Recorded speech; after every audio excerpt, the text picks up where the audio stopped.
fin del break. Arranquemos un poquito antes. Bueno, para la segunda sesión nos acompaña el profesor Jonathan Gómez. El profesor Gómez es profesor titular vinculado al Departamento de Ingeniería de Sistemas e Industrial de la Universidad Nacional de Colombia. Es ingeniero de sistemas y magíster en matemáticas de la Universidad Nacional. Tiene una maestría y un doctorado en ciencias de la computación de la Universidad de Memphis. El profesor Gómez lidera el grupo de investigación ALIFE en vida artificial, que es de lo que nos viene a hablar hoy. Fue uno de los pioneros, como comentábamos ahorita, junto con el profesor González, hace casi 25 años, de un modelo biológico de vida artificial llamado redes neuronales, que, como lo veíamos ahorita, resucitaron, y ahora se llaman redes neuronales profundas, pero son básicamente lo mismo. Durante los últimos años, el profesor Gómez ha estudiado el área de vida artificial y posibles aplicaciones en los diversos campos del conocimiento humano. Él ha estudiado conceptos claves como la complejidad, la emergencia, la autorreplicación, la autoorganización, entre otros. Son conceptos claves de la vida artificial. Su trabajo de investigación, tanto teórico como práctico, ha impactado en áreas tan diversas como el almacenamiento y administración de datos en sistemas distribuidos, la exploración de redes complejas con posibles aplicaciones en el Internet de las Cosas y la formulación de modelos de propagación de virus del papiloma humano. El profesor Gómez es uno de los autores más citados en Colombia de acuerdo al Google Scholar Citation. Démosle una calurosa bienvenida al profesor Gómez. Muchísimas gracias por estar acá. Gracias, Francisco, gracias, Hernando, por haberme invitado. Gracias a ustedes por venir a escuchar una de las charlas que a veces, este es parte de un curso de maestría que nosotros dictamos en Ingeniería de Sistemas. Digamos que el curso de vida artificial es un poco denso desde el punto de vista filosófico, un poco fuerte desde el punto de vista de programación y un poco interesante desde el punto de vista de la computación. Tiene todos los elementos para hacerlo bien atractivo para cualquier programa, para cualquier carrera. Y lo vamos a ver. Digamos que la cantidad de trabajo que yo desarrollo se tienen conexiones con profesores como el profesor Manuel Elkin Patarroyo, con el quien estamos desarrollando una vacuna sintética. Entonces lo que hacemos es un modelo computacional para la vacuna de la malaria. Estamos trabajando con el Instituto de Biotecnología para desarrollar vacunas para virus y para bacterias que son muy resistentes. También hacemos un modelo computacional ahí. Trabajamos en economía con unos profesores de economía evolucionista para tratar de desarrollar modelos de cómo se comportan ciertos sectores del mercado.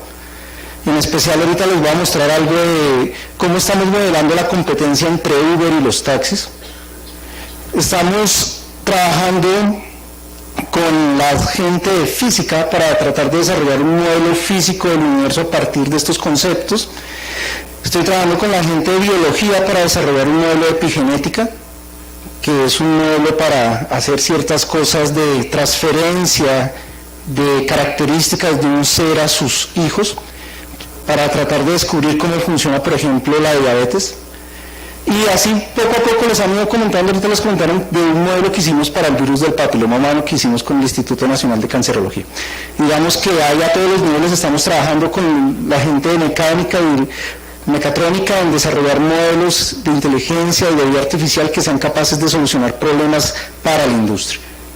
Entonces vamos a empezar con esto que yo llamo del origen de las especies, tratando de parafrasear a uno de los grandes, Charles Darwin, que escribió del origen de las especies.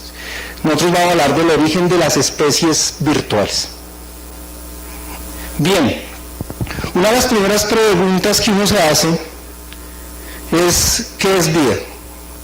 Y el problema fundamental que tiene ahorita la biología es que es muy analítica. Es una aproximación al concepto de vida desde dar una definición de las características que debe tener un algo para decir que está vivo. Entonces, ¿qué nosotros consideramos como vivo? ¿Qué es lo que nos han enseñado casi siempre que es vida? Por ejemplo, ¿tú qué te imaginas que es vida?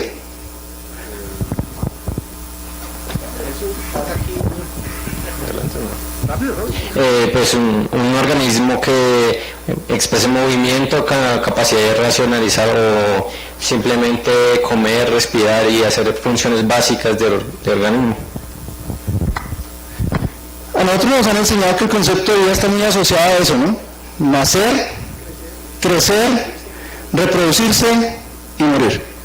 Entonces podremos decir que las hermanas de la caridad no están vivas, porque tienen prohibido reproducirse. ¿Sí?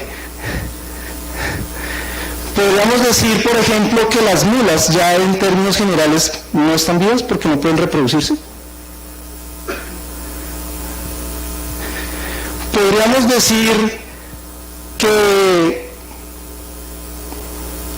los corales no están vivos porque no se mueven mucho, porque es escaso el movimiento de ellos.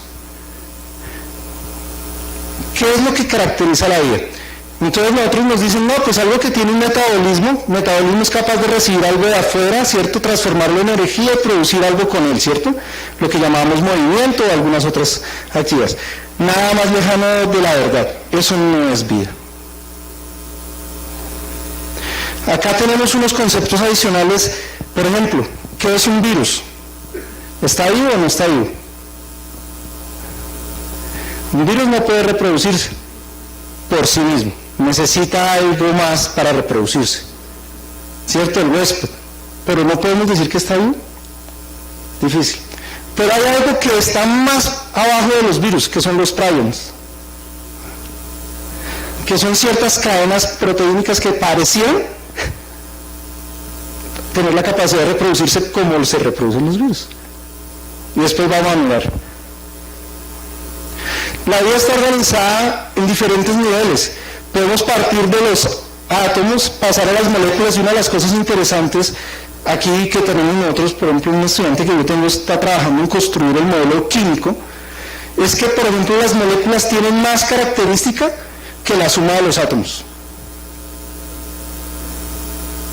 Y el agua es tan especial que contradice todo lo que uno pensaría que debería cumplir el agua. ¿Cierto? Cuando uno se supone que enfría algo, ¿qué debe pasar? Entonces, se supone que deberían comprimirse, ¿cierto? Los átomos y volverse más pegados y volverse un poco más densos. El agua, al contrario, se vuelve menos densa y por eso es que el hielo flota. ¿Por qué? Y ese es como la clave de la vida. ¿Por qué hacen las cosas al revés? El agua está haciendo las cosas al revés. Y lo tratan de estudiar y miran el agua de una manera, la miran de la otra y dicen, no, pero si la mira así, se ve diferente como si la mirara así. ¿Qué pasó con el agua?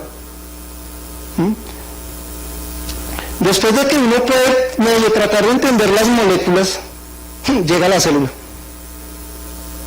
Y una célula es un sistema tan complejo, pero tan complejo que uno dice, bueno, ¿cuándo lo vamos a poder entender? Y si no entendemos la célula, ¿cómo vamos a entender un pequeño organismo de múltiples células, multicelular? Y después, ¿cómo vamos a empezar a ver sus órganos? ¿Y cómo después vamos a ver órganos? ¿Y cómo vamos a ver después sistemas completos? Entonces uno empieza a decir, bueno, aquí pareciera que las filosofías orientales tienen algo de sentido, ¿no? Como que hay algo más por encima de la suma de las partes. Entonces cuando a uno le enseñan a hacer análisis, le enseñan a descomponer, a coger todo el todo y tratar de partirlo en pedacitos y tratar de entender los pedacitos para entender el todo. Eso es lo que ha hecho la biología tradicional, tratar de partir todo en pedacitos para tratar de entender el todo. La vida artificial va en la dirección contraria. No voy a entender cada parte, voy a entender el todo. ¿Cómo? Pues voy a simularlo, voy a sintetizarlo. ¿Cómo voy a entender un tornado? Tratando de entender las moléculas que hay en el tornado y cómo fluye el viento. No, simula el tornado y vea qué pasa con toda la simulación. Eso es lo que nosotros hacemos aquí en vida artificial. Hay muchos niveles.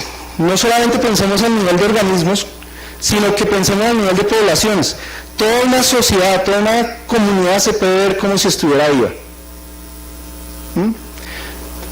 Si uno se pone a mirar eso, dése en cuenta que empieza a surgir algo que no esperábamos.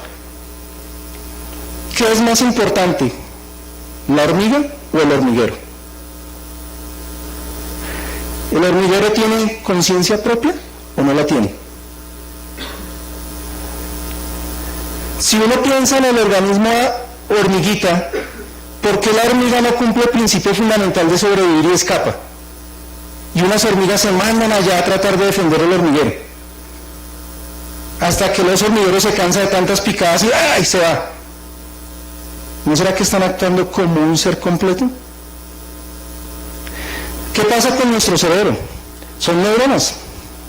Y cada neurona tiene una tarea muy simple. Suma, y si supera el umbral, dispara algo.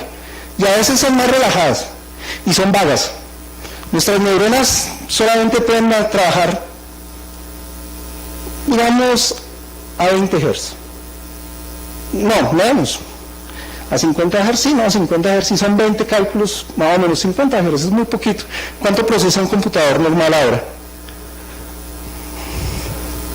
Estamos hablando de los gigahertz, pero nuestras neuronas son perezosas y además ellas no activan a esos 20 Hz, sino que se activaron una vez y se activaron otra vez y se activaron otra vez en el mismo segundo. La próxima vez dicen, no, estoy cansada, deje así, y no activan más. Y aún así hacen lo que somos capaces de hacer. Es más importante la memoria, la neurona o el sistema completo. Yo les pongo a ustedes un ejercicio para que entiendan. Les voy a poner algo que ustedes muchos deben conocer y pueden tratar de hacer. Todos vieron matemática en algún momento, ¿cierto? Entonces les voy a preparar x al cuadrado más 3x. ¿Dónde está el tablero donde pintaron la fórmula?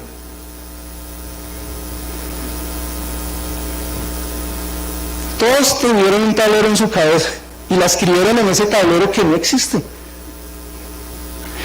Eso se llama emergencia. Cosas que no se pueden explicar por las partes físicas solamente, sino de las interacciones que surgen entre los elementos.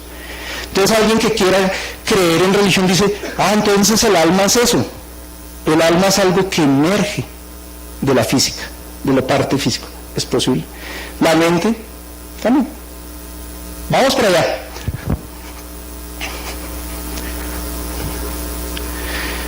Nosotros vamos a simplificar el concepto de vida.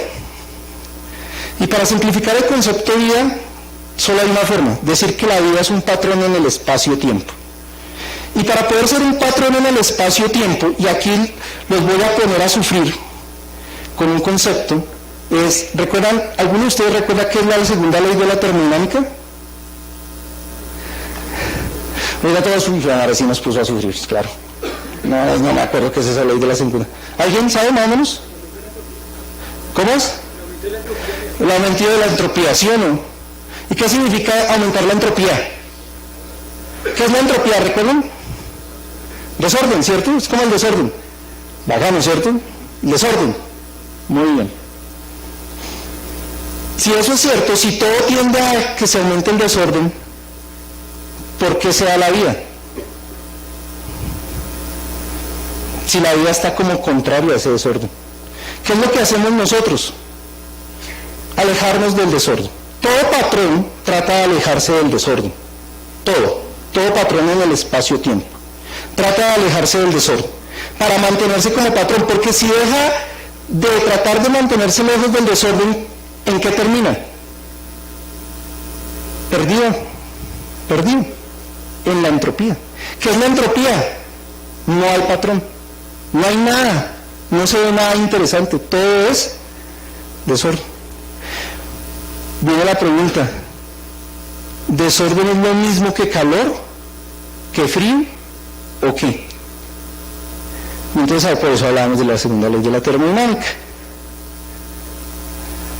¿Es calor o frío?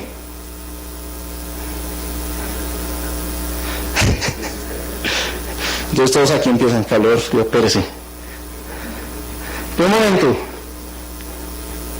A uno le han enseñado que cuando calienta un gas, las partículas empiezan a moverse como locas, y empiezan a generar, se calientan, se mueven. Si uno empieza a enfriar, ¿qué pasa con las partículas? Y se empiezan a quedar quieticas y se vuelven, como dijimos, estructuras más densas. Pero el agua no hace eso, ¿sí ven? Ojo, lo primero que les dije, el agua no hace eso. Y nosotros nos han dicho, usted es 80% de agua. O sea que si a nosotros nos tratan de enfriar, ¿qué va a pasar con eso?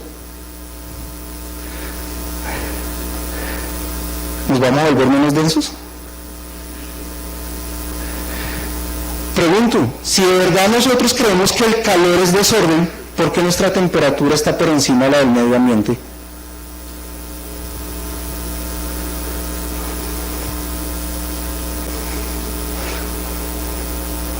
O sea, ¿somos más desordenados entonces? ¿No dijimos que éramos más orden? Ya Francisco está ahí. Pero espero que eso haya algo raro, pero hay algo que no me cuadra. ¿Qué piensas, Francisco? La temperatura está por encima porque uno necesita quemar, romper. O sea, básicamente uno sube la temperatura porque necesita descomponer algo que está afuera. O sea, la idea aplica, pero es que uno tiene que romper. O sea, el calor y todas esas vainas para poder sacar algo de la comida y quedarse con lo que uno necesita, que es lo que hace el proceso metabólico. ¿Y las cosas que están frías no están más ordenadas?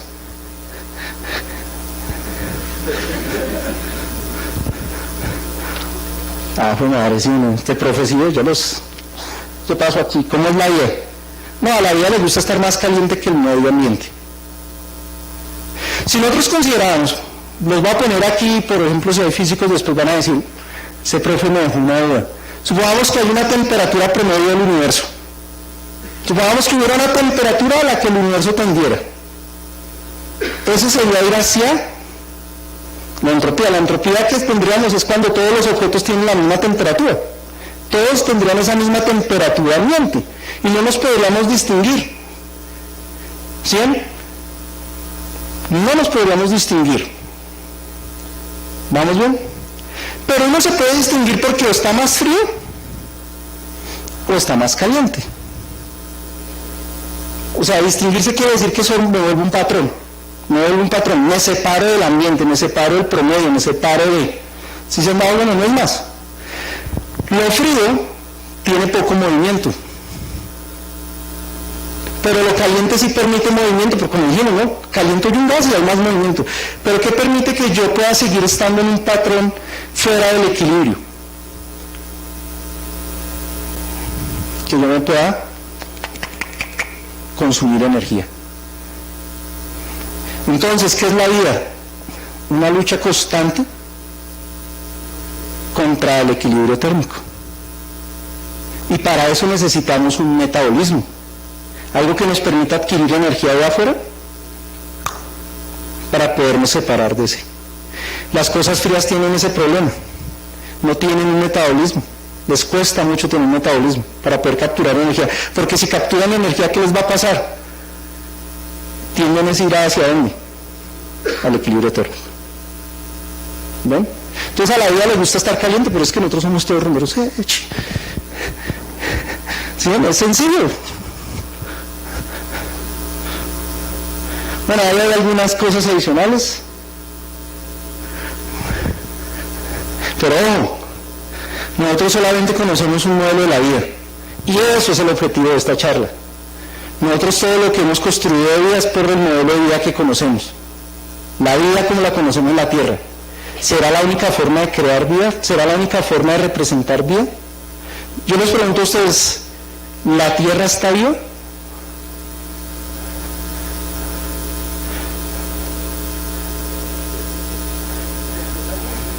Dentro de esta definición cabe perfecto, ¿sí o no? Es un patrón en el espacio-tiempo que se alimenta de energía proveniente de ¿dónde? Del Sol. ¿No lo bonito? Sencillo. Y es un patrón, está muy bien. Bien, la vida puede ser un poco más allá de lo que nosotros la vemos. Este es un área de trabajo muy reciente, como decía Francisco, nosotros con el profe Fabio, nos graduamos en el 93, empezamos el pregrado en el 88. Y la tesis que hicimos fue lo de redes neuronales. Por esa época estaban como, chévere, las redes neuronales, bla, bla, bla, estaba como todo muy bonito, pero hacía falta capacidad de cómputo. Las máquinas todavía eran procesadores muy pequeñitos, tener un supercomputador era pues ser uno rico. La universidad contaba con una máquina que era el 4361, no sé si Fabio les contó, teníamos un 4361 que era un supercomputador con la grandísima memoria de 4 megas. Eso era una barraquera. Y uno podía trabajar en la grandísima interfaz de consola, porque no había más. Entonces, pues no había la capacidad de cómputo que se tiene ahora. Entonces ahora uno tiene la nube con todos esos procesadores, allá le dicen a uno, se los prestamos por medio centavo de dólar. Uy, listo, págale, prueba ya todas esas cosas. Por eso la inteligencia artificial y todas estas cosas se han vuelto, estoy ya pensando en otras cosas, se han vuelto muy utilizadas. Bien, biología tradicional, analítica, de arriba hacia abajo. Nosotros vamos a tratar de mirarla de manera diferente. Entonces, ¿qué es lo que vamos a hacer? Vamos a poner pequeñas cosas que interactúan y vamos a tratar de generar comportamientos. Vamos a tratar de que emerjan comportamientos. Y les voy a empezar a mostrar lo que trabajamos en el grupo. Ya vamos a empezar a meternos un poquito en los trabajos para que lo empecemos a entender. Entonces, lo primero que tenemos que hacer es trabajar con sistemas complejos, y aquí es donde yo quiero que ustedes entiendan. Los sistemas estables no producen vida, están fríos. No producen vida. Los sistemas muy calientes tampoco producen vida. Pero los sistemas que están un poquito calientes pueden producir sistemas complejos. Y los sistemas complejos son sistemas con muchos elementos, que interactúan esos elementos de manera local. Me explico, no quiero que aquí ¿cuántas personas habrán? ¿200? ¿300? ¿400? 400. ¿Con cuántas personas ustedes interactúan de estas 400 que están acá? Más o menos en promedio. Ahorita dicen, no, profe, yo soy muy social, tengo Facebook y todos me han visto y me han dado like. ¿Con cuántas interactúan aquí, más o menos? ¿Con cuántas? ¿5? ¿6? Ustedes forman un sistema complejo. Son muchos elementos interactuando de manera local. Pero muy posiblemente con alguien con quien ustedes interactúan, ese alguien también interactúa ¿con quién? Con otro. ¿Sí ven? Y ese otro interactúa con otro alguien. Y entonces ahí sale la regla de que casi todo el mundo está conectado a 6 grados de distancia. ¿Sí? Esos son los sistemas complejos. Los sistemas complejos van a estar aquí. La vida es un sistema complejo, que es muy diferente a ser complicado. Complicado quiere decir que uno tiene un sistema con muchos elementos, pero si le quito un solo elemento, el sistema deja de funcionar, porque tiene una interacción global con todos los demás. Complejo es muchos interactuando de manera local. Entonces, por ejemplo, un tornado, un huracán, son muchos elementos, pero todos ellos interactúan de manera local. Y eso es lo que uno le permite simular. Entonces vamos a mirar algunos elementos ya hacia allá. Empecemos con este. ¿Quiénes conocen el triángulo de Sierpinski? ¿Alguno de ustedes lo conoce? ¿Profe? Claro, ¿cierto? Ese es el que a uno lo fascina, uno dice, oh, con eso uno ingresa a este mundo y se pierde, ya, quedamos perdido. Este sistema es muy sencillo. Supongamos que tenemos un triángulo y tenemos un dado. Cada esquina del triángulo lo voy a marcar con una de las dos, con 2 caras del dado. Por ejemplo, el de arriba lo marqué con 1, 2, el otro con 3, 4 y el otro con 5, 6. Voy a poner un punto, no importa si está dentro del triángulo, eso es lo de menos. El punto puede estar por aquí, puede estar por allá, puede estar por allá. ¿Listos? Es un punto inicial, arbitrario. Y voy a hacer lo siguiente. Lanzo el dado. Y a la mitad de la distancia entre el punto que yo marqué, que yo tenía, y en la esquina que escogí, voy a marcar un nuevo punto. Y vuelvo y repito el proceso. Con ese nuevo punto voy a volver a hacer lo mismo. Lanzo el dado y marco un punto a la mitad de distancia. ¿Qué creen que se genera? O sea, lo primero que uno dice, ¿qué se generará de eso? Pues puntos ahí arbitrarios, ¿sí o no? No. Se genera esto. Y lo vamos a ver, porque hay un demo, ¿no? Obviamente.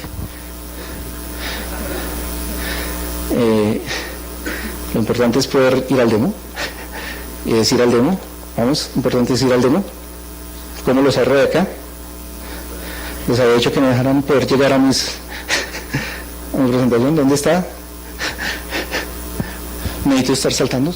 Ah, pero ¿para qué te trabaje?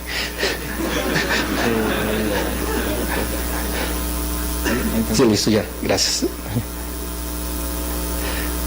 Entonces aquí están los demos, pero pues obviamente no puedo correr el proyecto, sino simplemente les voy a mostrar el video. ¿Listo? Del programa que hicimos. Entonces es un programa escrito en Java que simplemente yo le digo, tengo 3 puntos y voy a decir que el star alfa es para decir que hay 50% entre los 2 puntos, porque es que el profe Jonathan un día estaba ahí como perdido, vagando, y dijo, voy a hacer otras cosas más con el triángulo de Sierpinski. Entonces hice este programa y dije, le voy a variar entre el 50% y el 100%, voy a agregarle los puntos y voy a empezar a trazarlos como dice Sierpinski, a ver qué pasa. Voy a generar solamente 10.000 puntos. Acá está la fórmula para que vaya a la mitad del vértice que se escogió, ¿sí ven? Pero el alfa lo que va a permitir es poder cambiarlo, porque yo dije, ¿por qué siempre a la mitad? Miren, ¿sí? Pero ¿por qué siempre a la mitad? Entonces yo dije, no, pues nada, al 55%, al 60%, o sea, más cerca del vértice, al 65%, al 70%, al 75%, listo, 80%, 85%, bueno, vale. ¿Qué pasa? Después yo me pregunté y dije, ¿qué pasa si le cambio el número de puntos en vez de 3, le pongo 4 y hago el mismo proceso? Entonces, veamos. Al 50% no se ve nada. Sierpinski por eso no hizo nada más. Pero si lo corren un poquito más, miren. Y yo dije, wow, con 4 puntos la cosa tiene también sentido. Y si son 5, ya me emocioné, ¿sí? Se emociona y lo corre. Y sale esta cosa que se ve como con interesantes cosas.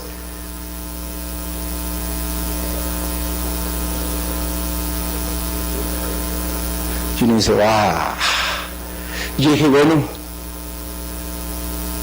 uno ya se emociona y dice, aparecen cosas raras de ese sistema. Y si pongo 20 puntos, entonces uno le dice, 20 puntos.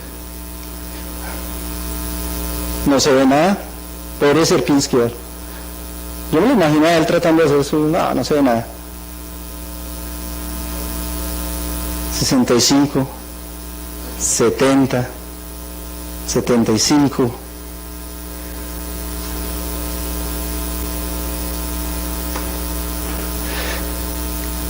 bueno, se ve cosas raras, ¿cierto?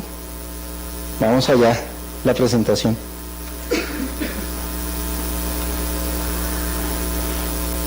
Ya aparece esto. Pero ya ahorita les explico esto, solo quiero mostrarles una cosa acá. ¿Ven esta figura? No sé si la alcancen a percibir bien.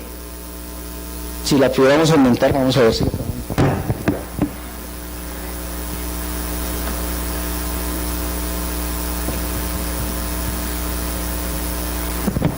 Adivinen qué es. ¿Sí ven la estructura de acá? Esta estructura es la misma estructura que yo generé. Y esos son microorganismos. Lo que pasa es que estos están en 3D. Que habría que entonces hacer el triángulo Sierpinski en 3D, pero yo ya dije, allá. Me contenté con el de 2D, ya dije, sí. Y todos los organismos tienen a nivel microscópico una estructura muy parecida. Muy parecida. Entonces uno dice, bueno, parece que la vida lo que le gusta es jugar a los dados. ¿Sí se dan cuenta? Pero tiene un sistema que siempre lo lleva a lo mismo. Entonces ahora imaginémonos cómo funciona la reproducción en un ser vivo como nosotros. Está el código genético. ¿Y por qué todos salimos tan parecidos? O sea, salimos con manos, con dedos, cabeza. ¿Será que es un programa único? Realmente las células allá, cuando se empieza a crear el bebé, salen todas esas células allá, unas células están allá trabajando y un momento a otra dice, oiga, yo quiero ser célula del hígado, listo, hágale. Y ella, al convertirse en célula del hígado, hace que se cambien ciertas cosas para que todas las células que queden alrededor de ella también se vuelvan células del hígado. Pero también hace que otras células empiezan a decir, bueno, si usted fue hígado, yo quisiera ser lo que esté cerca del hígado, listo, pa.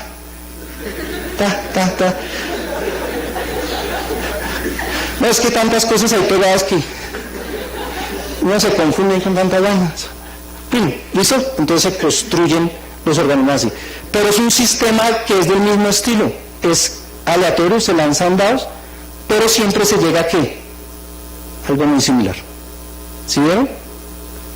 Ese algo muy similar, este triángulo que vimos ahorita, es un atractor de un sistema dinámico. Es lo que llaman atractores. Entonces nosotros lo que hacemos es estudiar esos atractores, porque hay atractores interesantes, simples como este es un atractor de los más simples, pero hay atractores que son más interesantes que este, que se llaman atractores caóticos, que son los más interesantes. Entonces, ¿qué hice yo? Yo estaba ya en mi doctorado, y a mí me gustaba tomar del pelo, como se habrán dado cuenta. Yo era así como medio perezoso, vago, estaba en clase y estaba haciendo otras cosas, como siempre. Y se me dio por decir que la gravedad no es como la gravedad, como nos la pintan, porque la gravedad es un sistema complicado. Todo objeto se interactúa con todos los demás, ¿sí o no? Entonces, ¿cómo se calcula un movimiento de un objeto? Y no, sumatoria es de igual 1 hasta el infinito, bueno, hasta n, donde n es el número de objetos, de la masa del uno multiplicada por la masa del otro, sobre la distancia del cuadrado entre los dos objetos, multiplicada por la constante gravitacional, que simplemente es un ajuste de cuentas. Lo ajustan para que quede bien. Pero es una interacción entre todos los objetos. Yo dije, no, eso está muy difícil. Hagámoslo más simple. ¿Y qué dije yo? Un objeto escoge otro de manera aleatoria y se mueven, y ya. Y así cada objeto escoge otra manera aleatoria y ya. Y desarrolló un algoritmo de detección de grupos para minería de datos.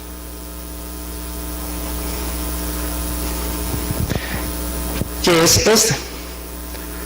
Ahí está el algoritmo. Y hace eso, miren. Escoja otro punto de manera aleatoria, no hace, y ya.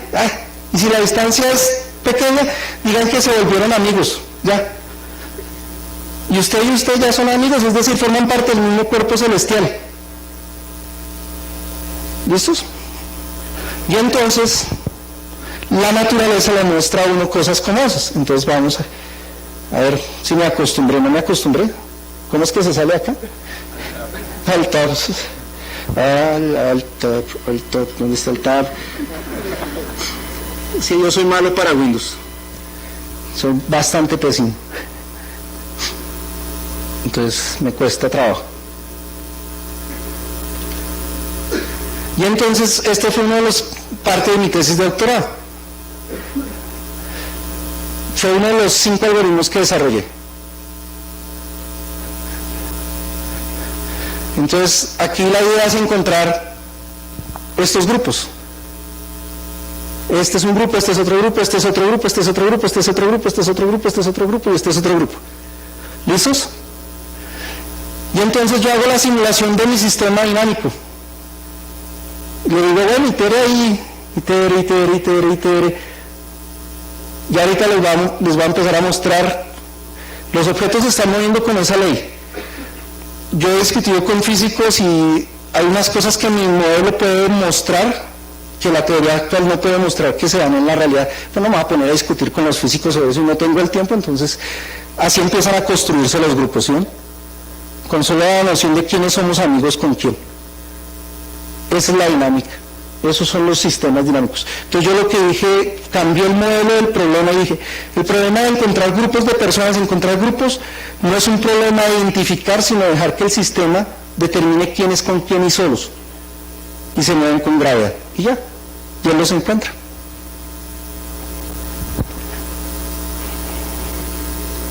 ¿Listo? Entonces, digamos que ese es el cuento de la vida. Uno puede mirar, acá hay que es más conceptos de atractores, no voy a entrar en todos los detalles, no tenemos tiempo, pero lo que sí quiero que vean es que la vida en general tiene el mismo concepto, es repetir el objeto en sí mismo, ¿sí ven? Muy parecido al triángulo de Sierpinski, que era triángulos como entre triángulos, la vida es muy a hacer eso, a repetirse, miren, un radio es lo mismo que Es el mismo rayo acá, el mismo rayo acá, pero por acá, por acá, por acá, por acá. Me gusta hacer cosas muy simples. ¿Cómo puedo construir el triángulo de Sierpinski de otra manera que no sea jugando a los dados? Esto le permite a los creacionistas decir, no, hay un Dios. ¿Sí? Entonces, ¿cómo? Simplemente coja cualquier triángulo negro y transfórmelo en 3 triángulos negros y uno blanco. Y repita. ¿Sí ven? Y repita. Y da el mismo triángulo de Sierpinski. Entonces ya no hay aleatoriedad, es una regla determinística bien definida por alguien. Por nosotros, dioses del triángulo de Sierpinski. Pero lo más interesante es que eso se llaman sistemas de Lindenmayer. Y lo que se puede hacer es con ciertas figuras hacer lo mismo. Aquí esta es una E y la E se puede transformar en una F con 2 Bs pegaditas acá. Y una F se puede transformar en 2 Fs pegadas una así arriba de la otra. Y así sucesivamente yo puedo empezar a aplicar reglas y aplicarlas de manera repetida como hicimos con el triángulo de Sierpinski. ¿Recuerdan? Quite un negro por 3 negros y uno blanco. De la misma manera. Se pueden producir este tipo de cosas. Y todas las plantas que existen en la naturaleza parece que siguen ese modelo. Y hay un libro completo de cómo generar para computador todas las plantas. Se llama The Algorithmic Beauty of Plants. Y muestran cómo se pueden hacer todas las plantas. Entonces, si usted quiere hacer computación gráfica y quiere poner un lirio, vaya a ese libro y le dicen las reglas que debe hacer son estas. Y él le produce el lirio. Entonces, la naturaleza le permite a uno darse cuenta de que es sencillo. Todo se parece en la naturaleza. Estos son pulmones. Esto es cerebro cortado por la mitad. ¿Esto qué es? ¿Qué se pueden imaginar ustedes qué es esto? Podrían ser. Pero es realmente los vasos sanguíneos en el ojo. Así se hace. ¿Y quieren ver cómo se pueden construir fácilmente? Pues para que vean todo lo que se puede construir con esto. A ver, otra vez, Jonathan, aprendamos a tab. Ahí ya llegué. No veo nada.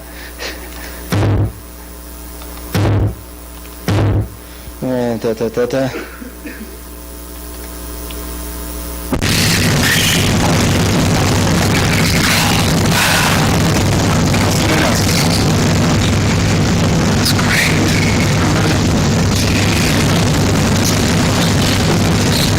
Así de simple es esto. No estoy hablando yo, ¿no? Yo no me emociono tanto. Me emociono, pero no soy tan emocionado. Ya está.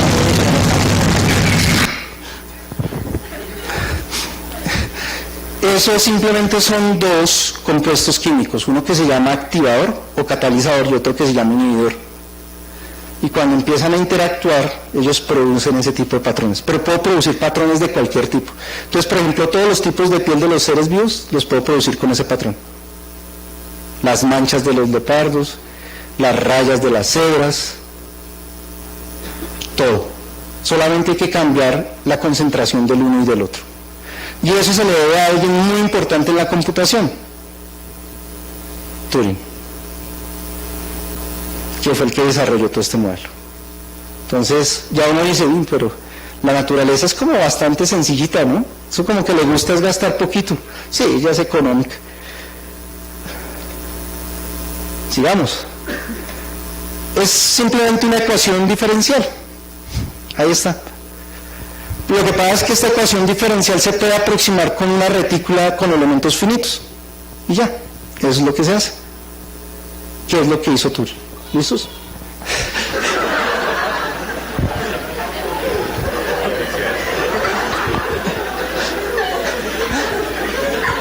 Lo voy a decir, ¿para qué te traje?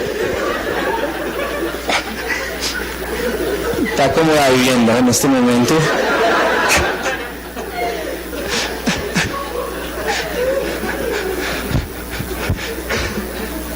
Este es un motivo de las manchas de un guepardo y este es un motivo químico de cómo funcionan los químicos allá abajo, nivel de 2 químicos. Miren ¿Alguna diferencia? No.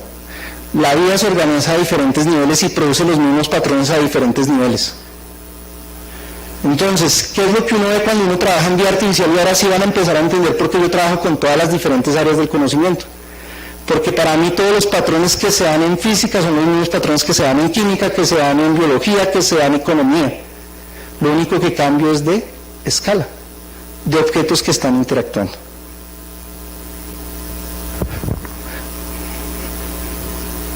Esos son otros motivos que se pueden producir con Turing. Y estos son las conchas. Y quiero que se den cuenta este patrón. Este patrón es el mismo triángulo de Sierpinski, pero mal hecho. Porque si algo tiene la vida es que son copias imperfectas de conceptos perfectos. Ahorita todos dicen eso suena a religión, ¿cierto? Todo eso suena a religión, sí, parecida. Bueno, es que yo realmente considero que Dios es un atractor en un sistema dinámico. Entonces, lo matematicé, lástima. Entonces, eso se puede hacer cuando la concha va creciendo, el triángulo de Sierpinski se puede construir. Tercera forma de construir el triángulo de Sierpinski. 1, aleatorio. 2, quitando. 3, generándolo en el tiempo. Y eso se hace con una cosa que llaman autómatas celulares. Voy a mostrarlo acá. Estos son los autómatas celulares. Un autómata celular, como el del juego de la vida, es una retícula donde hay organismos que están vivos o están muertos, que tienen un color o no lo tienen, y que depende de su color o su función, depende de su vecindad. La vecindad puede ser definida como yo quiera. Por ejemplo, aquí la puedo definir de los 8 vecinos, y él va a quedar vivo dependiendo de cuántos están vivos. Ese es el juego de la vida. En el juego de la vida, inventado por John Conway, ese modelo de la vida se puede hacer cualquier cálculo que se pueda hacer en un computador. Entonces es un modelo de computación como el de Alan Turing. Hubo un loco, Stephen Wolfram, que creía que todo era un autómata celular y construyó todo un libro que se llama The New Kind of Science, donde mostraba que todo era un autómata celular. Era un libro, pero severo libro. O sea, es una cosa así seria, pero tiene sus errorcitos. Lo más interesante es que sí parece que hay muchas cosas que fueran solamente discretas y fueran un autómata celular. O sea, hay muchas cosas. Una de las cosas que se preguntan los físicos es por qué a pequeña escala las cosas se comportan discretamente, mientras que a grandes escalas no. ¿Por qué a pequeñas escalas hablamos de física cuántica? Y un quantum es que quiere decir que yo los puedo separar, pero a gran escala la cosa parece otra. Entonces, por eso Stephen Wolfram trabajaba en esto, a tratar de hacer todo con autómatas celulares. Les voy a mostrar un autómata celular, otra vez voy a tratar de entenderme. Ya casi, ¿sí? Ya me estoy mejorando. Y entonces, a ver si yo me encuentro a mí mismo. ¿Dónde está? Yo debería ser capaz de encontrarme. Si ven algo que diga Alive, me avisan. Allá va a estar, pero es la página de... Un poquito desordenada yo, pero bueno. Es parte de mi caos, es parte de mi vida.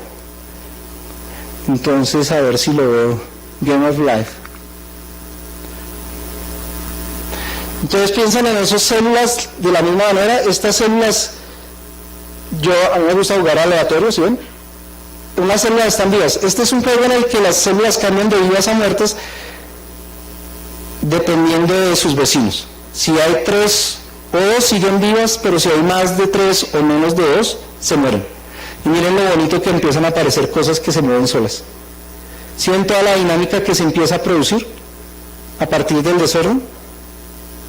Todo eso empieza a aparecer. Si un extraterrestre viera eso, uno creería que esos son organismos vivos que están ahí, operando, consumiendo. ¿Para qué se utilizan los autómatas celulares? Sirven para simular la expansión de gases. Sirven para simular cómo un fuego se propaga en un bosque. Nos sirvió a nosotros para simular cómo se multiplica el virus del papiloma humano.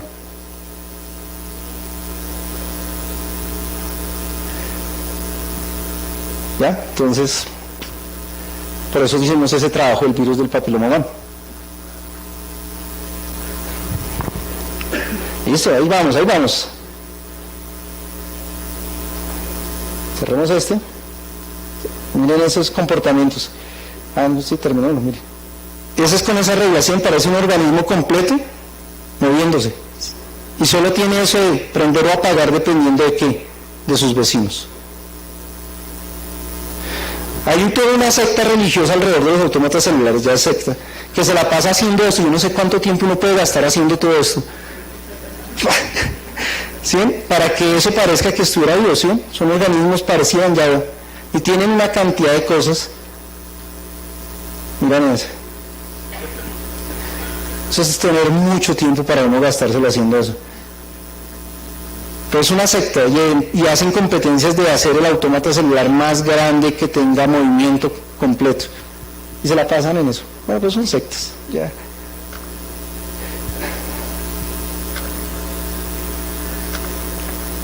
Pero eso visto en una sola dimensión, lo que hace es, por ejemplo, si yo tengo 3 blancas, yo voy a cambiar la de centro. Si tengo las 2 vecinas blancas y yo soy blanca, entonces cambia negra. Entonces yo lo que tengo son 8 posibilidades, ¿cierto? Tengo 8 posibilidades, que todas estén negras, ¿a qué paso? Si todas 2 están negras y la otra está blanca, ¿a qué paso? Aquí todos están pasando a blanco, ¿cierto? Pero es una posibilidad. Por ejemplo, yo podría haber dicho que todas las negras pasen a negra, que si todas las negras están prendidas pase a negra, que aquí este pase a blanco, blanco, blanco. Eso le da a uno todas las reglas posibles de autómatas celulares que se llaman unidimensionales. Y hay una regla que genera el triángulo de Sierpinski. Y aquí va mostrando qué va pasando en el tiempo, se va produciendo en el tiempo. ¿Sí ven que empiezan a aparecer los patroncitos de triángulos? Empiezan a aparecer los patrones de triángulos, que son los mismos patrones que tienen las conchas marinas. Entonces es otra forma de producir esos patrones. Listo, nada, pasemos. ¿Qué hemos hecho nosotros con autómatas celulares?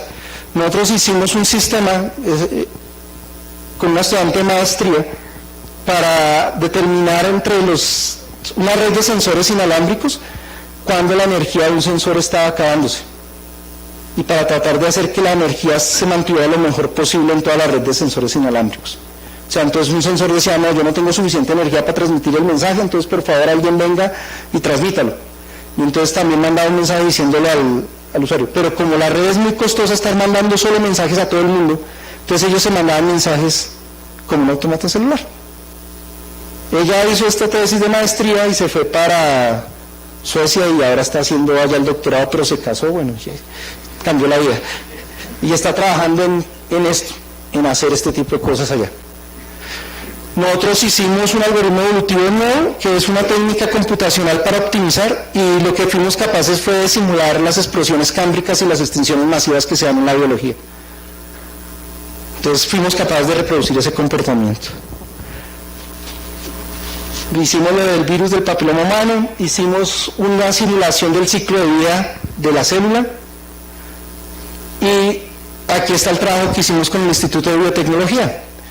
Fuimos capaces de simular el comportamiento de la transcripción, es decir, que una bacteria le pasa código genético a otra, no por reproducción sexual, sino se conectan a través de un aparatico que tienen ellos que se llama el PIL. 2 bacterias se unen y una le dice a la otra, mire, este código le sirve a usted. Ese código genético ella lo guarda y con ese código genético es capaz de defenderse de los antibióticos. Y ese es el mecanismo que ha hecho que las bacterias se vuelvan muy resistentes. Entonces nosotros lo que hicimos fue simular eso y pues ya saben para qué, ¿no? Si somos capaces de simular eso, también podemos simular cómo atacar ese proceso. Bien, de aquí adelante ya nos vamos a divertir un poco más. Hay otro tipo de cosas que se llaman comportamientos colectivos. Por ejemplo, el de Boyds es en el que muchos organismos están interactuando, pero interactuando de manera local. En este cuento de Boyds, las reglas son muy sencillas. Si se han dado cuenta, casi siempre las reglas son sencillas, lo que hay es una interacción local y muchos objetos interactuando. ¿Qué hay?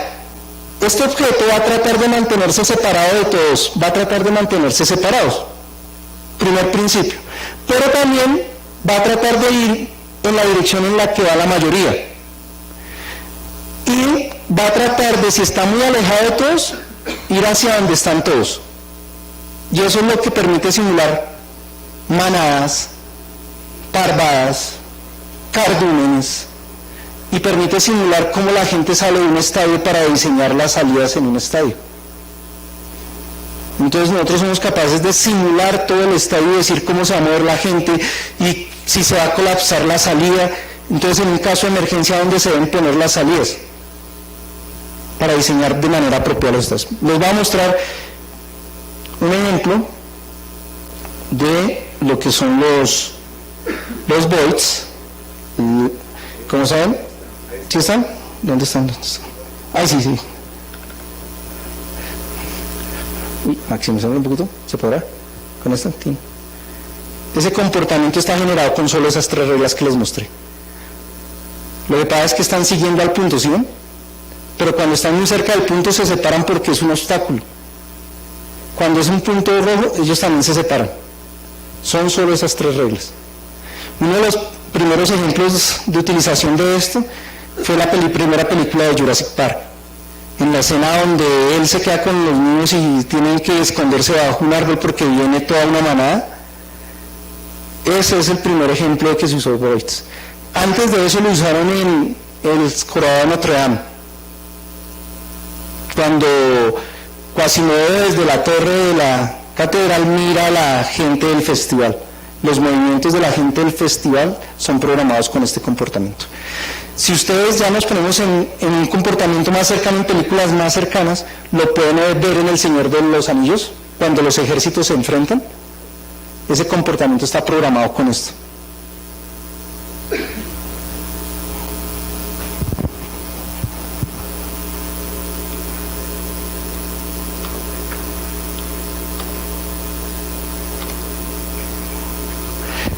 Entonces, cuando uno habla de comportamientos colectivos, uno trata de poner unidades pequeñas que traten de solucionar un problema y a veces uno utiliza mecanismos adicionales como la estigmergia. Entonces, yo no sé si ustedes ven una película que se llama Stigmata. Ya todos, madre, no, este profe ve demasiado cine, hace muchas películas así. ¿Y qué la pasa? Perdiendo el tiempo siempre. ¿Ustedes saben qué son los estigmas en la religión cristiana? ¿Cuáles son los estigmas? Las marcas de la crucifixión. Y a alguien que le salen las marcas de la crucifixión se supone que es santo. Un estigma es una marca. Lo que pasa es que en estos organismos la dejan ¿en dónde? En el ambiente. Con esta solamente idea se han desarrollado técnicas de optimización, pero en gran cantidad. De ahí salen lo que llaman los Ant Colony Optimization, la optimización basada en hormigas, y las hormigas son muy buenas para encontrar caminos cortos. Entonces uno lo utiliza para encontrar caminos cortos en grafos. Pero más allá nosotros lo utilizamos para simular termitas, y las termitas son capaces de autorrecuperar un sistema distribuido completo. Ese es el trabajo de uno de mis estudiantes de doctorado. Él trabajó con una profesora del Telecom de Francia, y lo que hicimos fue eso: hacer un sistema completo que sea capaz de recuperar un sistema distribuido. Por ejemplo, Twitter tiene un sistema distribuido. Hay muchos computadores que tienen copias de la información de cada uno de nosotros, pero si se cae uno de esos servidores, el sistema tiene que mostrarse como si no se hubiera caído. ¿Cómo hace para recuperar toda la información? Nosotros les estamos proponiendo un sistema basado en hormigas, en termitas realmente. Nos parecen más elegantes las termitas. ¿Listos? Bueno. También lo estamos usando para fútbol de robots. Tenemos un simulador completo de fútbol de robots, pero lo estamos usando para robots modulares. Y los robots modulares son robots que se componen de partecitas. Entonces ya les muestro los robots. Y ya los tenemos acá. Ese es nuestro robot modular. Ese robot está compuesto por partecitas. Y miren cómo se comporta, como si fuera un gusanito. Ahí está aprendiendo a comportarse como un gusano, a superar obstáculos. Esos son 12 generaciones de evolución. Después de como 24, él ya es capaz de sobrepasar y aprender cómo sobrepasar ese obstáculo. Ese es nuestro robot, que lo usan en Suecia y lo usan en China. Nuestro modelo, nuestro diseño ha sido adoptado por ya 2 o 3 universidades afuera.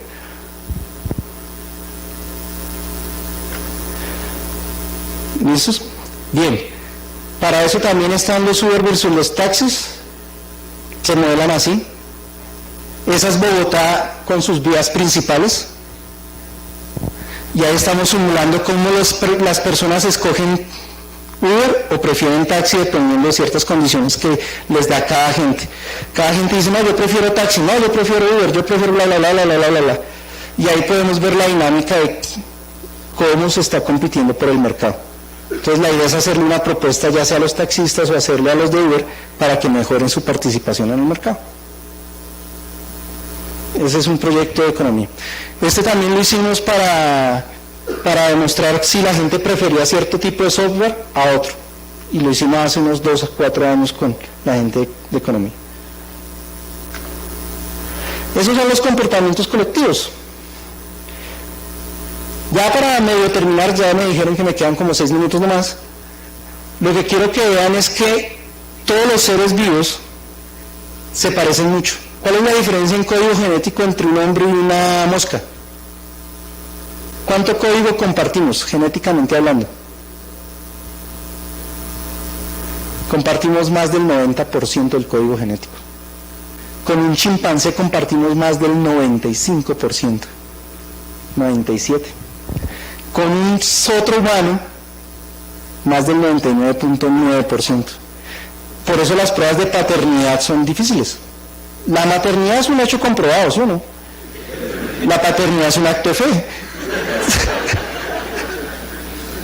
¿Sí o no? Eso no hay nada que hacer. Entonces, para probar la paternidad, ¿qué es lo que hacen? Un test que el código genético y la línea con el otro, y tiene que ver que el código genético mío con el de mi hijo, mi candidato a hijo, no se diferencie en más del 0.000001%. Así de difícil es la vaina. Entonces, todos los seres vivos somos muy parecidos. Miren acá, este es nuestro cráneo, este es el cráneo de un baúl, creo que es este alguno de los dos, no me acuerdo bien, y el otro es el de un gorila. Lo único que hicieron fue una transformación afín en el objeto, lo transforman, lo estiran o lo comprimen. Entonces todos somos hechos a imagen y semejanza. Y les voy a mostrar para que se fascinen el brazo humano, la aleta de una foca, tiene las mismas articulaciones, tiene los mismos huesos, tiene todo lo mismo. Lo que cambia es la función. Y si me ponen acá, tienen los mismos dedos que un murciélago en su ala. 1, 2, 3, 4, 5, uno azul, uno rojo y uno verde. Entonces simplemente somos transformaciones. Y para eso uno estudia matemáticas, ¿sí? También, porque todo esto son transformaciones. Entonces cuando nosotros queremos construir un objeto, lo único que hacemos son pequeñas transformaciones para ver qué también se comporta un objeto al otro, con respecto al otro. Entonces cuando uno hace diseño de prototipos, mucha gente trabaja con esto. Ya se han diseñado autos, empiezan a hacerle una primera forma y después dicen, no, venga, y si le cambiamos este poquito, pero cambiándole un poquito, pero como humano no, déjele que el computador empiece a calcularlo solo. Hagan que él empiece a modificarlo a ver y que él mismo calcule cuál es mejor. Y al final le dicen, no, mire, este es mejor. Tengo un estudiante que se la pasa generando programas que son mejores, que es el caso de Camilo Cruz. Él evoluciona programas que aprenden a resolver problemas de programación. Ese es el objetivo de él, es mi estudiante de doctorado.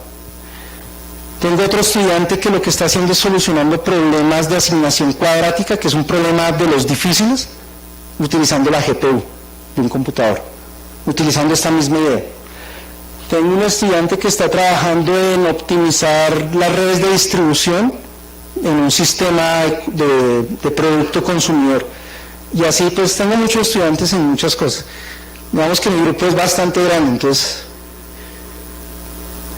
una de las cosas que ya para terminar, creo que ya es cierto, ¿puedo terminar? ¿2 minutos? ¿Me dan 2 minutos? Es que nosotros debemos construir robots bioinspirados. Nosotros hicimos un proyecto en el cual nuestro robot utilizaba bacterias para que le dieran energía. Eso se llama Microbial Fuel Cells, células microbacterianas de energía. Entonces nuestro robot tenía las bacterias, comía la basura y con eso le producía la energía al robot para poderse mover. Nuestro robot era de este tamañito, era como una ranita. Es muy bonito. Y él lo único que hace es dejar que las bacterias le den comida. Entonces nuestro objetivo era producir ese robot para mandarlo a los ríos para que los limpiaran, sin consumo de energía. Ese es el objetivo de ese tipo de robots. Pero para que vean qué se hace en el mundo, porque es que todo se hace. Nosotros hicimos un sistema para generar un sistema nervioso completo, basado en todos estos conceptos, para que se pudiera recuperar el sistema nervioso de la columna cuando una persona lo pierde. Estamos trabajando en eso. Y con eso termino porque hay muchas cosas que quisiera mostrarles, pero el tiempo es corto y la vida es larga, como dicen. ¿Dónde está? Yo siempre me pierdo, ¿sí? Perdónenme que yo me pierda tanto. Señora, ¿de qué les estoy hablando? Ya. Eso me pasa a mí, sí, me van olvidando las cosas. ¿De qué les estaba hablando? Sí, ¿cierto? De los robots. Ven, a ver, están acá. No. Este es el de darles, pero si ya les muestro y con eso terminamos. Que no lo encuentro.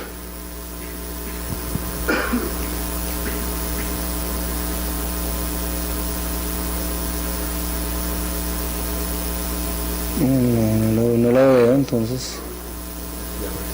¿Cómo? No me acuerdo. Ese es mi propio caos, es mi desorden mental. Ya lo vi.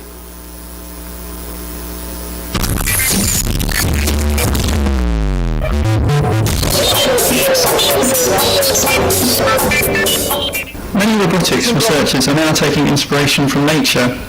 It's not only the brains of the animals that they're copying, but also their shapes and their behaviour in unpredictable situations. Swiss researchers developed a model of a salamander's spinal cord and created a similar system to control the movement of their salamander robot.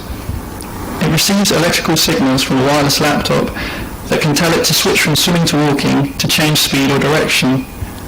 Nature helped these scientists, but it turns out that their robot also helped neurobiologists understand four-legged locomotion. This is Warbot, a tiny robot that sticks to smooth surfaces just like a gecko does.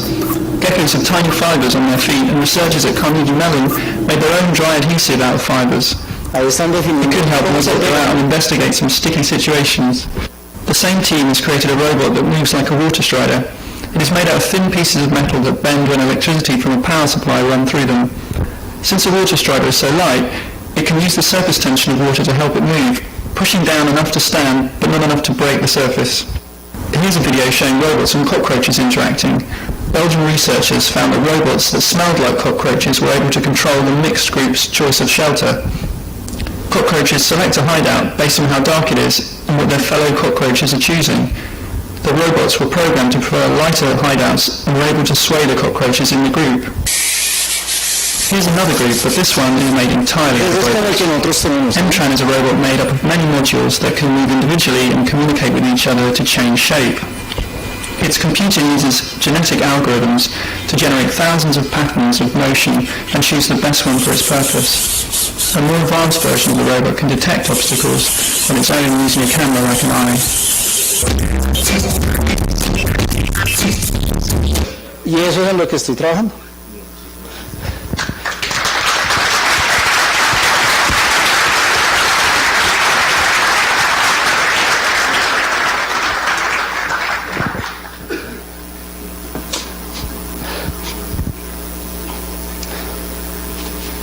No tiene pila. Ahora sí, ya tiene pila. Muchísimas gracias, profe. Súper interesante, muy bonito esos videos.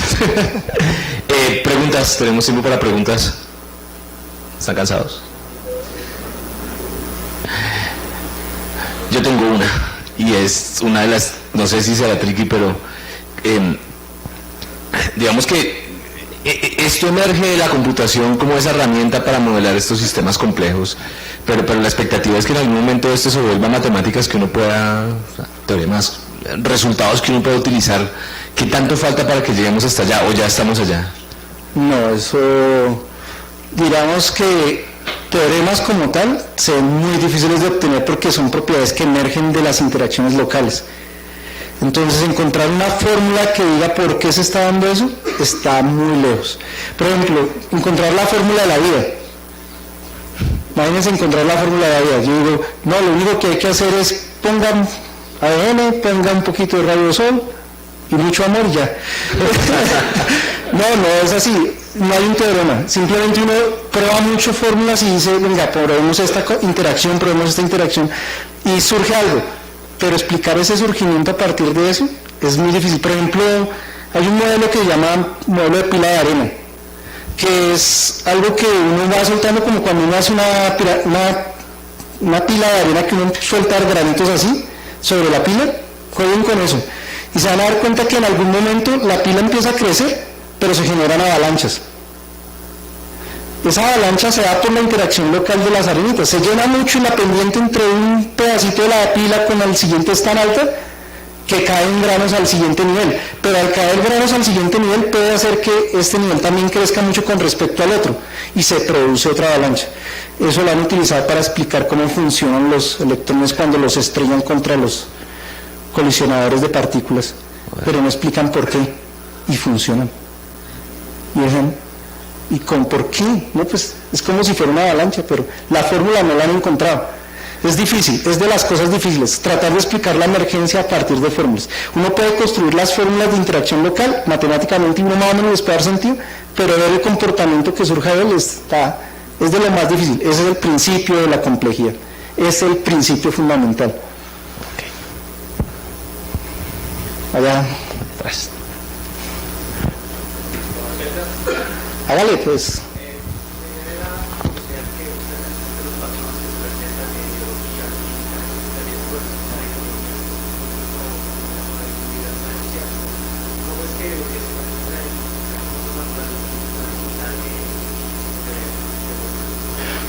Porque la vida se presenta en niveles de organización, como les dije, ciertos niveles, ¿cierto? Digamos, ¿por qué nosotros aparecemos si somos solamente células pegadas unas con otras? Piensen ahora que la sociedad son humanos pegados con otros. Es la misma idea. Entonces, lo que los hombres hagan, no lo está haciendo el hombre, sino lo está haciendo la sociedad. La sociedad es la que lo está definiendo y emerge del comportamiento de los humanos. Entonces uno ya dice, y ahí me toca referirme como decía Mao. Mao decía, la rueda de la revolución no la puede parar nadie, pero tampoco la puede empujar nadie. O sea, eso no se puede hacer, o sea, las cosas se van a dar. Y entonces, ese organismo grande que es la sociedad, tiene una dinámica propia, que nosotros como parte de ese organismo no la podemos ver. Pero se puede modelar como podríamos modelar nuestros organismos. Tienen la misma complejidad, tienen la misma estructura. Entonces es lo que se llama ser invariante de escala. La vida es invariante de escala. Lo mismo que le pasa a un organismo pequeño le pasa a un organismo grande. Lo que pasa es que se ve diferente porque lo estamos viendo a diferentes escalas. Entonces, miren un átomo y un sistema planetario. Es como la misma idea. Miren una organización social de hormigas. Mírenla con la organización social de los humanos. Yo me acuerdo de un video donde está Jaime Garzón y dice, ¿qué pensarían los extraterrestres si nos vieran a nosotros? Pensarían que somos como hormigas, porque nos metemos en un cubículo y caminamos por caminos que ya fueron marcados por otras hormigas, hasta que llegamos a donde nos alimentamos, ya sea mentalmente, laboralmente o físicamente. Después nos retornamos por el mismo camino que marcamos, llegamos y descansamos, como hacen las hormigas.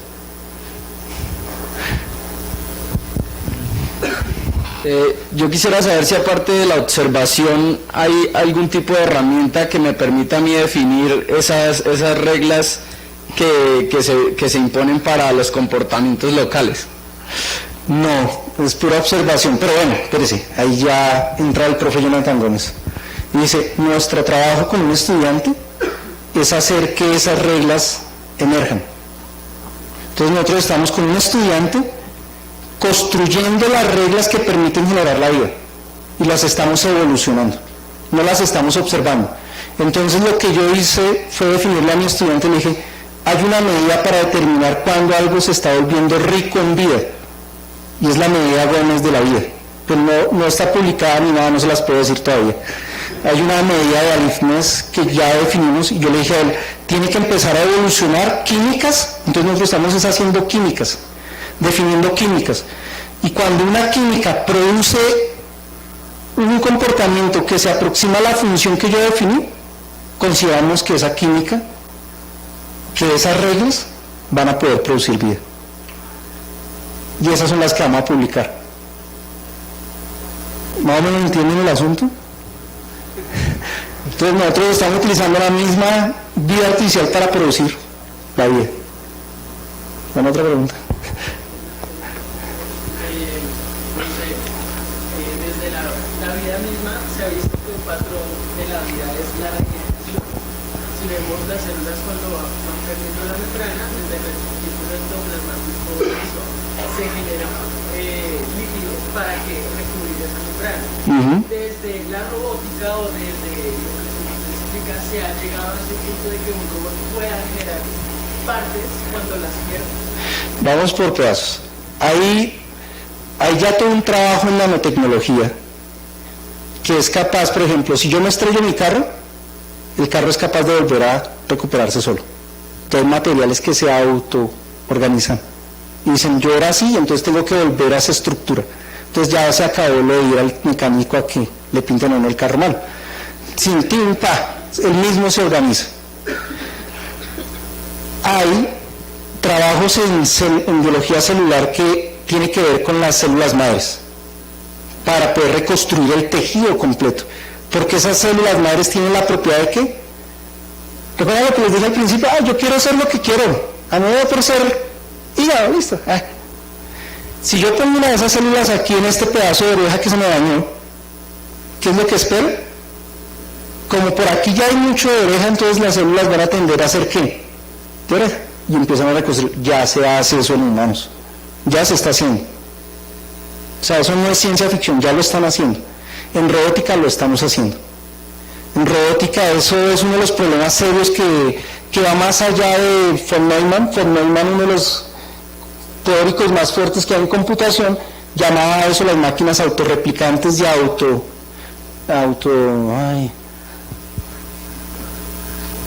se me olvidó el nombre perfecto, se me olvidó. Ya se pueden dar cuenta porque a veces hablo mal, porque tengo muchas cosas ahí metidas en la cabeza. No solo piojitos, pero pues otras cosas. Pues es autorregeneración, pero es capacidad de generar su propia formas.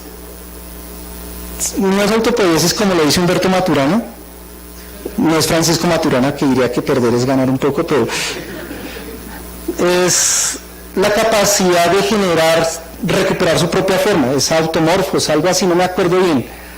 Cell morphing, es una cosa que él le puso el nombre, entonces las máquinas que tienen la capacidad de reconstruir su forma, tienen ese, y son muy pocas máquinas las que tienen eso, pero ya hay modelos conceptuales y computacionales que existen, modelos teóricos.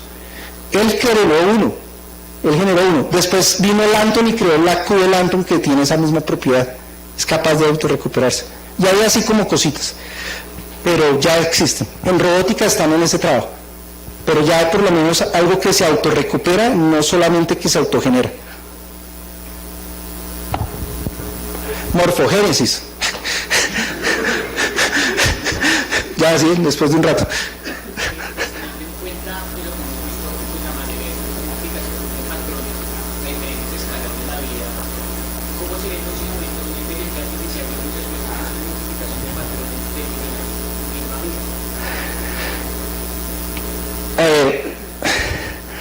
Esa es una de esas preguntas con doble sentido, porque la inteligencia artificial yo no sé, Fabio les diría algo de capacidad de resolver problemas, ¿cierto?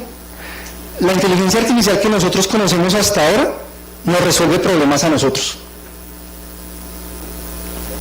digámoslo así. O sea, en términos generales no está haciendo nada por él mismo, no está haciendo vivo.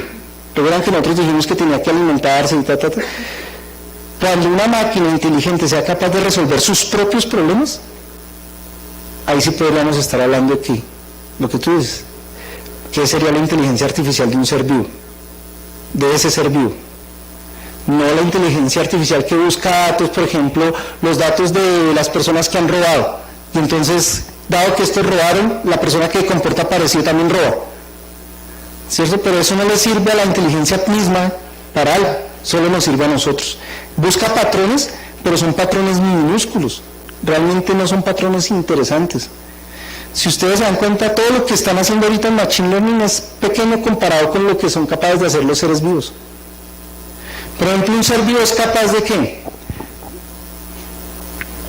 Come un poquito y si le cayó mal, ya aprendió. ¿Cómo hacemos nosotros en inteligencia artificial con Machine Learning ahorita, con aprendizaje máquina? Tenemos que dar miles de datos y miles de ejemplos para que nos salga con que aprendió el 30%. No fregues. Nosotros como seres vivos aprendemos pim pim rápido. ¿Cuántos ejemplos usted necesitó para empezar a jugar ajedrez? Le dicen ta ta ta ta ta y juegue.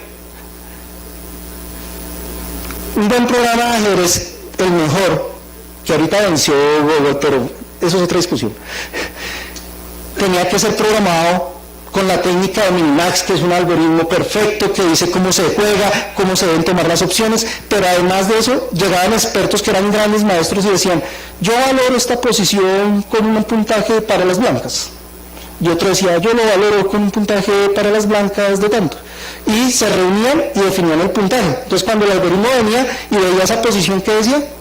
Lo que los grandes expertos decían. ¿Sí? Nosotros no tenemos que hacer eso, nosotros no bajamos 24 niveles para poder hacer una medio jugada. Nosotros miramos y, esta parece buena. Que después nos castiguen y nos quiten la agua, bueno, sí, pero nosotros no meditamos tanto. ¿Cuánto meditamos nosotros para aprender a caminar? ¿Sí? La inteligencia artificial le ha costado muchísimo. Uno de los trabajos más difíciles que han tenido es hacer que un robot camine, y sobre todo bípedo. Porque eso tiene que ver con el centro de masa y como uno no cree, pero ustedes ven a un bebé tratando de caminar, si lo han visto, eso es toda una experiencia. A mí me gustaba experimentar con mis hijos, pues eso es una experiencia grandísima, pero ellos no necesitan millones de ejemplos de cómo caminan los demás humanos, ni siquiera los miran caminar. Ellos con 5, 10, 20, 30 repeticiones lo sacan. ¿Sí ven la diferencia? La vida artificial aprende mucho más rápido que la inteligencia como lo estamos haciendo con minería de datos y esas cosas. Bueno, ¿qué otra pregunta tiene?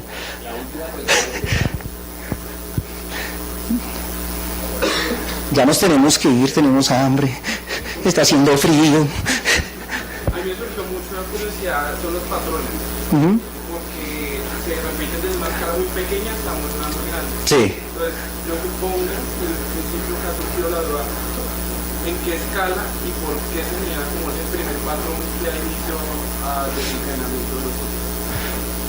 No se sabe. O sea, lo que sabemos hasta el momento es que están a nivel de como átomos y cada vez que rompen el átomo más abajo, encuentran patrones del mismo tipo más abajo. No se sabe cuál es el patrón del elemento mínimo, no se sabe. Lo que se sabe es que si hay una colección grande de objetos interactuando de manera local, es posible que surja algo, que surja un patrón. Es lo único que se sabe. Pero le respondía a Francisco, no hay fórmula. Y encontrarla es contrario al concepto de complejidad, va en contravía. Es como, no sabemos por qué sea. No hay forma, no hay forma de saber cuál es lo mínimo. Bueno. Muchísimas gracias a todos. No olviden...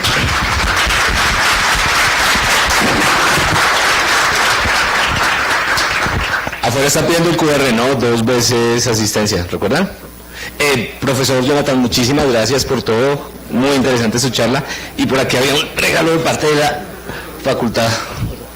Gracias. Muchísimas gracias, profe. Gracias.